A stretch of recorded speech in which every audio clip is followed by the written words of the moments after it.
Hello all and welcome to game number 2.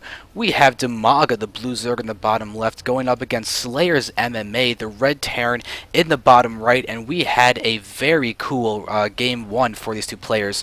It was on tal'darim altar, and MMA got destroyed by Dimaga going for a very high ling count and baneling count, not really emphasizing the mutas too much, and he just got 1-1, and he was producing so many lings. He was able to completely envelop an MMA that was trying to macro, going for multiple bases, and Dimaga just ended up exploiting that. And even though they were on 3 bases each, Dimaga just rolled. It was seriously impressive. Got perfect surrounds, decimated the siege tank count from MMA. MMA getting fully surrounded and destroyed. I cannot emphasize how badly, really. I can't emphasize that enough. Dimaga played that absolutely perfectly, going for a third base at the right time, not overcommitting to anything, not going for too many fancy movements. He basically just waited for that perfect engagement, and he got it. MMA tried to do a little bit of Hellion map control and harassment at the start of the game, and he ended up basically failing with that. Dimaga had enough lings out in time that he was just able to corner the Hellions, take them out, and secure map control of his own, as MMA couldn't even really stop the creep spread until he tried to do that push out with a normal marine tank, but Dimaga was able just to macro perfectly. It was very impressive, and I was actually very happy to see it. And my late night self is kind of fumbling over how well it went, but it was really very cool.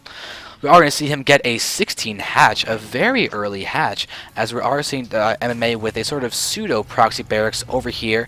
It should get scouted by this drone, as it's going to move up and come across the ramp. If he goes straight to here, he might barely miss it.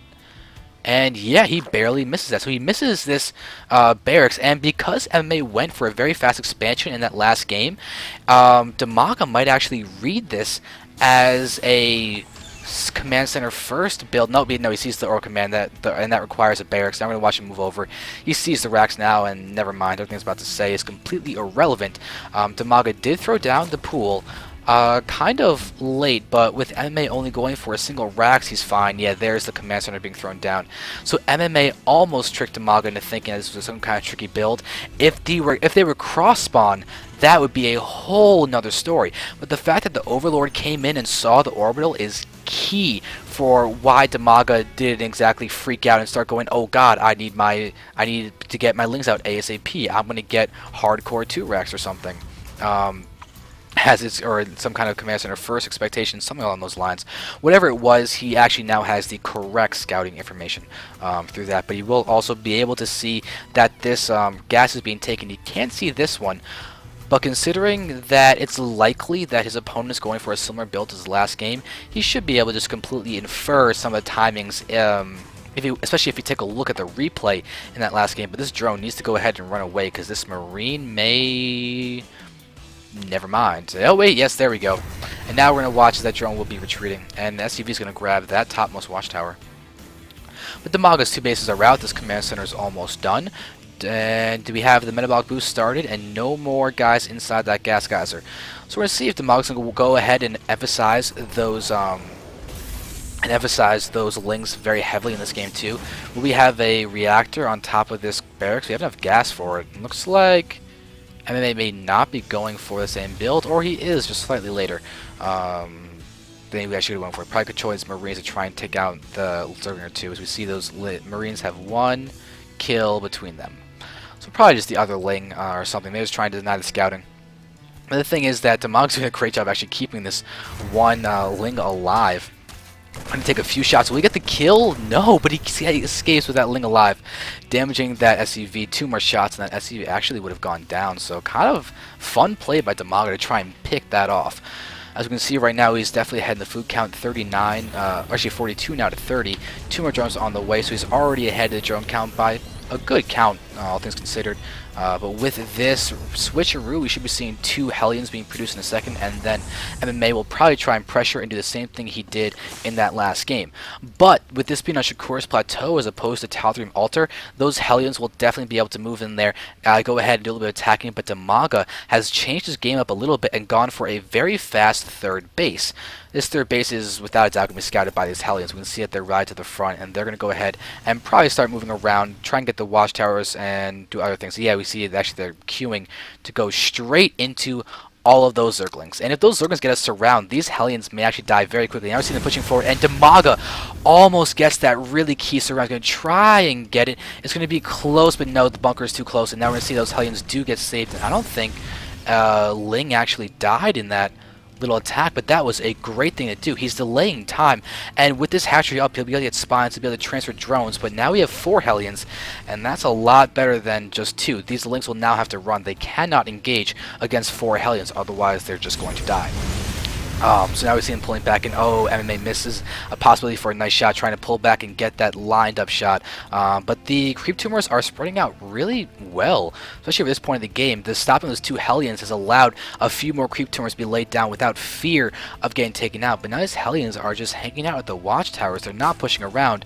Dimaga is continuing to get more and more Lings. He's also started his lair tech as well as getting out a hatchery as well as double evo. So we could be seeing a repeat from Dimaga, as we've already seen MMA deviating by getting out more and more Hellions. He's now up to, well, he was up to 6, he's now down to 4, but he's got a 3rd command center. Fast 3rd, he's going Banshees. This is an interesting follow-up. He's showing Hellions, and he's basically showing he wants map presence to move around and do what he wants, but he's going to go ahead and start pressuring with cloaked Banshees, which is incredibly powerful. We look at the Dimaga, he has the evos out, but he hasn't started anything. His only anti-air is going to be Queens, and without knowledge of this cloaked Banshee play, he's not going to have spores out in time. Granted, it's going to be he's going to have overseers to detect, but he needs that anti-air power of those spore colonies or crawlers. I'm sorry, I was just casting a little bit of Brood War today for fun, just a Noni game or two. So that was that's why I'm saying colonies once again. Oh god.